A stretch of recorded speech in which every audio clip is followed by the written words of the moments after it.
Hi guys, this is Bonnie with Things Mom Would Know, and I am working on doing the reverse canvas to make these really pretty canvas paintings, and then I put this vinyl on these to make signs. I actually made up a whole lot of them for the craft show that I just did in Harrisburg, Indiana this past weekend, and there seems to be a lot of interest in these signs, so I need to make some more. So I start with just a regular canvas that has a little bit of depth to it. Actually, I think I did show you guys how I do the reverse canvas before, but I'm just going to show you again. So you get it out of the package. And this actually was like a 8-pack, I think, and it was on sale when I got it. I try to keep my costs low, so I look around for the sales and the good deals. So let's go down. And so the way I do my reverse canvas is you cut, let's go down a little further.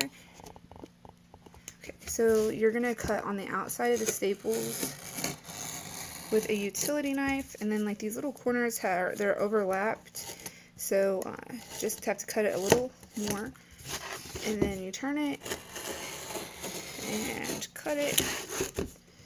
And then after I get a batch of these with the canvases off, I then paint the canvas because I don't like to put the vinyl, or sometimes I do chalk on them. I don't like to put it on the white canvas because it's just too plain for me. But I like to paint canvas. It's something I've noticed a lot. I really like painting canvas. I'm not really artistic in the way that to draw. I'm terrible at drawing. So when I paint, it's like for the background. I actually did make a bow holder. I don't know if I actually showed you guys how I did that. No, I didn't. But I used a stencil for the mermaid and put it in a picture frame, and it turned out a lot better than I thought it would. Okay. So, and I still have to work on journals. I've only got 2 at the moment that are ready to sell. I've been working on trying to get, oh, here's the canvas. And so you could use either side of this to put your vinyl on, or your chalk paste, or stenciling paint on. With these, I'm probably just going to paint them and use vinyl. Okay, so then you can see that you still have some canvas on here. And I like to just pull them off. And I saved them from the last batch that I did because I was thinking maybe I'll do a collage or something with them. But I'm not sure, so I'm just going to toss these ones this time because I have another batch to do that of a larger size canvas as well. So, and I like to do these in batches just because, I don't know, I just do. But here's some of like extra pieces like I've saved of the canvas, and like this one was already painted, and I cut the scraps off the sides when I put it back on. And I thought I could probably use that for some type of collaging or ephemera for my journals. Okay, so then that's what this looks like. And then I will stain these with gel stain from Minwax, and I like the hickory the best. I also have coffee and antique white, but I really like the hickory, and I'll show you what that looks like. So that's what that looks like after you stain it. And on this one, I actually still have it because I forgot to do this side, and so I just did it right before I started this video, and then letting it dry before I finish it, because I have 2 signs that I need to make and ship out tomorrow. Okay, so now I have all the canvases off of their frames. So I have the 8, and I did not cut them down and trim them yet, but I'm going to go ahead and paint them. And these are what these look like after they're all off. I actually forgot to take that off that one, but I will get it in a minute. So I'm actually going to start painting on this one. It's a smaller size one. It's an 8x10 canvas because I didn't paint the background with the last batch. I think I just got tired of doing it. And I wanted to add also that whenever you're doing the reverse canvas, that you want to have a pair of needle nose pliers, because sometimes whenever you're ripping the strip off after you've cut, the staple will start to come out, so it's easier to have a needle nose plier with it to help get the staple out instead of just using your hand. So to get the paint, I used these like little toddler plates and as palettes, so I can put my paint on there. these are really inexpensive, and I reuse them, and I obviously get kind of lazy with washing them off, so the paint will dry, or the Mod Podge will dry on there, and then when I go to rinse it off, it doesn't all come off, so I just leave it on there, because it doesn't usually mix with my paint. So, the type of paint that I prefer to use is chalk paint, and so, okay, so the kinds of paints that I use, I like acrylic paint, and most of the time whenever I get it, it's matte. This is just the Americana. It's pretty good stuff. Apple Barrel, and again, matte. I like the matte. I like it to be, I don't like the gloss a lot. And then these are the home decor chalk samplers. I get them in a little bundle thing from Amazon, and I really like them as well. Okay, so then I just grab a paintbrush, and this one has been washed, it's just stained. So then I'm just going to pour some in on my plate here. I'm going to point the camera down so you can see what I'm doing. And so, let's see, this one's not open. I usually use the off-white, but I figure since I'm going to be blending, the regular white will be fine. Okay, so pour it on here just a little bit, because I don't know how much of each one I'll use, so I try to conserve as much as possible, so like I said earlier, keep costs down.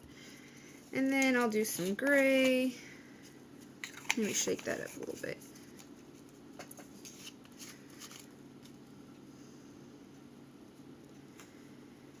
Okay, a little bit of gray, and then some blues.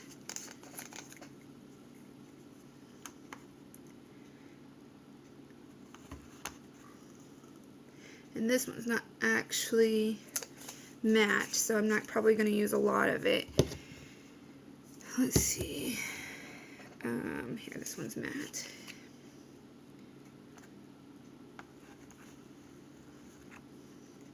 And then get some yellow. Is this matte? Yep, it's matte. My craft room is a mess, and I need to just clean it. But I don't know, every time I get down here, I usually have from 10 to 2 to work down here in the basement. That's where my craft room is at. And I don't like to use it all the time for cleaning. And I think every crafter with kids totally understands that.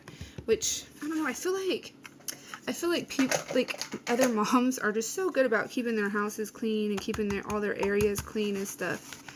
And I'm just not. So I'm just going to start with some yellow in the middle. Just kind of like wiggly niggly, just whatever I like. If I don't like it, then I'll try to change it up. And then we'll put some gray.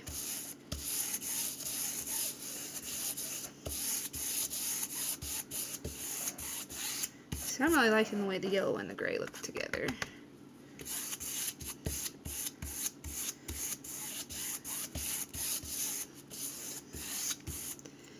And then maybe some blue.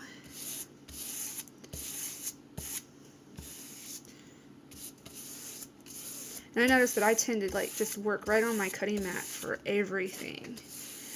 But I try not to get too much on it.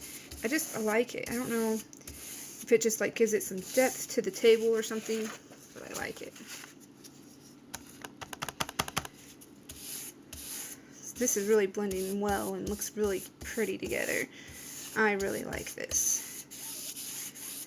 And I won't go all the way to the edge because most of this is going to get trimmed off whenever you put it back on to the canvas.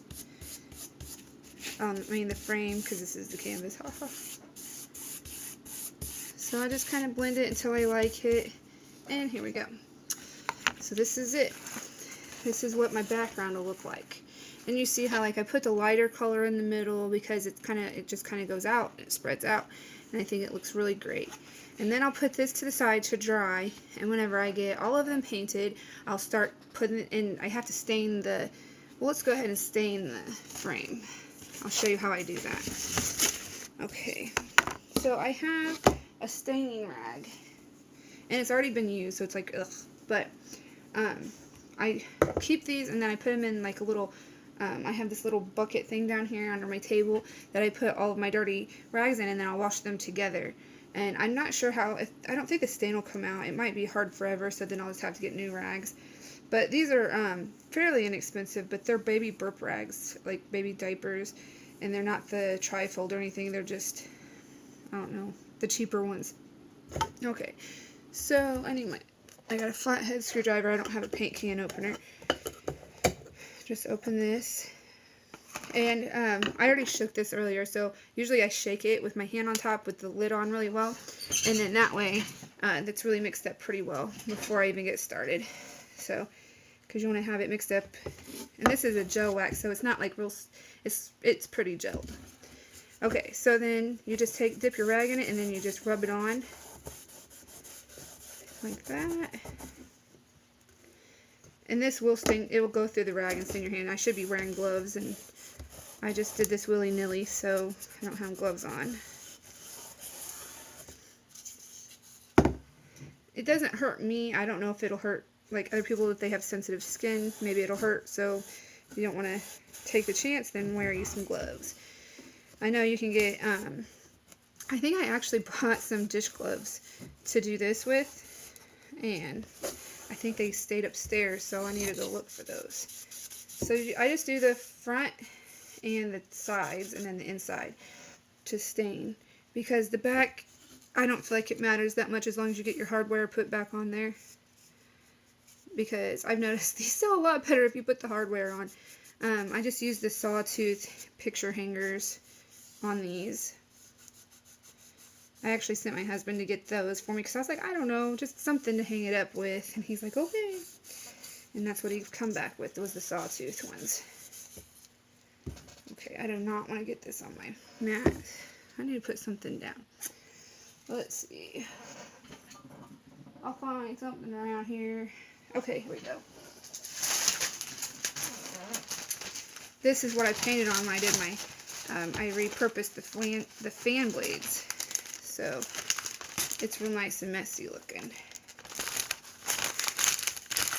I don't even know what it was for. It's probably a package from something. Yeah. But at least it won't get on my cutting mat. Because cutting mats are, unless they're on sale, they're pretty expensive. I think, anyway. I think I got this one on sale for like $12. But cutting mats, man, they're not messing around. And if you want a really big one, whew, man, get up into the 60s. I've got two, and my other one's bigger than this gray one. I think I actually got this gray one with my craft tower that I got on Facebook Marketplace. But you can find some really great stuff on Facebook Marketplace for inexpensive. So you just want to make sure you get all the nooks and crannies.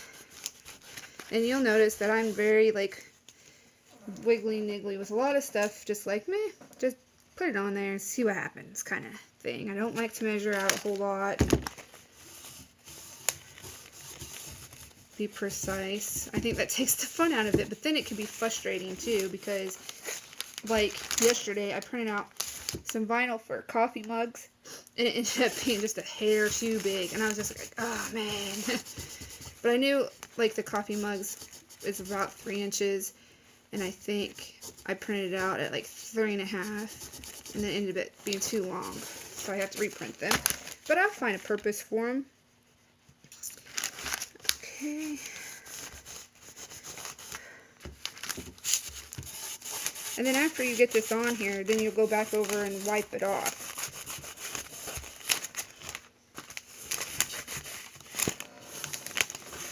Can't really see what I'm doing, probably. But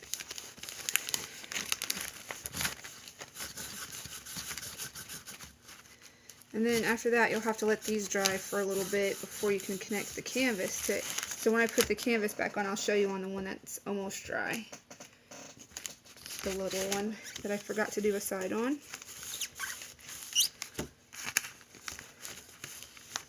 And these have like little slots on the inside of the frame, and those don't bother me at all. I think they look fine. Sometimes I'll try to get the stain in there a little bit more, but for the most part, they don't bother me, and they don't seem to bother the people buying them either, because they're not really all that noticeable, but they're, you can see them right there, those little slots. Not really sure what they're for. I'm sure there's a purpose or they wouldn't cut them there, right? You know, I was just thinking that the reverse canvas is getting really popular in the crafting world, and I wonder what the people making the canvases think of that, you know? Are they like, oh man, that's not the way you're supposed to use my canvas? Or are they just like, I don't care what you do with it, just buy my stuff and make me some money? I don't know. If it were me, I'd probably be happy that people were buying my product, to be honest. Okay, so now I'm just wiping off the excess, and then I'll set it to the side to dry.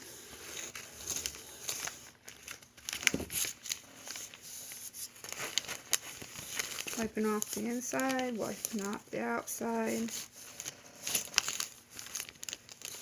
Okay, and it's all stained. Okay, so I wanted to show you guys how I work in my Silhouette Studio.